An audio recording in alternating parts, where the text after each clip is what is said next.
దేవుని యొక్క అతి శ్రేష్టమైన నామమునకు మహిమ కలుగునుగాక. ఈ ఉదయకాలము మీకందరికీ వందనాలు తెలియచేస్తున్నాను. ఈ దినము మిమ్ములను బలపరచు దేవుని మాట. నేను నీకు తోడయ్యున్నాను, నీకు హాని చేయుటకు నీ మీదికి ఎవడునూ రాడు. అపోస్తుల కార్యములు 18వ అధ్యాయము 10వ వచనం. దేవుడు పౌలుతో ఈ మాటలు అంటున్నట్లుగా ఈ భాగంలో మనము చూడగలం. ఏ శత్రువు కూడా నీ మీదికి రాడు అని ప్రభువు సెలవిస్తున్నారు. అలాగే దానియేలు గ్రంథము 3వ అధ్యాయము 25వ వచనంలో చూస్తే, నెబుకద్నెజరు షడ్రకు, మెషకు, అబేద్నెగో అను వారికి హాని చేయాలని చూచినప్పటికీ దేవుడు వారికి ఏ హాని కలుగు చేయనీయలేదు అనే మాటలు మనకు కనబడుతున్నాయి.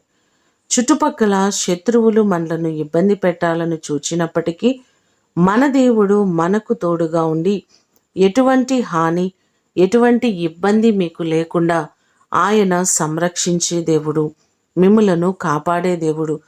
దేవుడు మీకు తోడుగా ఉంటారు కాబట్టి ఏ శత్రువు మీ పైన జయము పొందలేడు.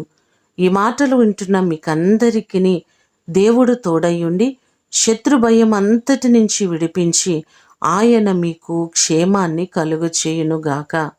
ప్రార్థన చేసుకుందాం. పరిశుద్ధుడు అయిన తండ్రి, మీ పాదములకు వందనాలు, స్తోత్రాలు. నీ కృపచేత మీరు మా అందరికీ తోడుగా ఉండండి. మీరు తోడుగా ఉంటే ఏ ఆపద, ఏ అపాయము మాకు సంభవించదయ్యా.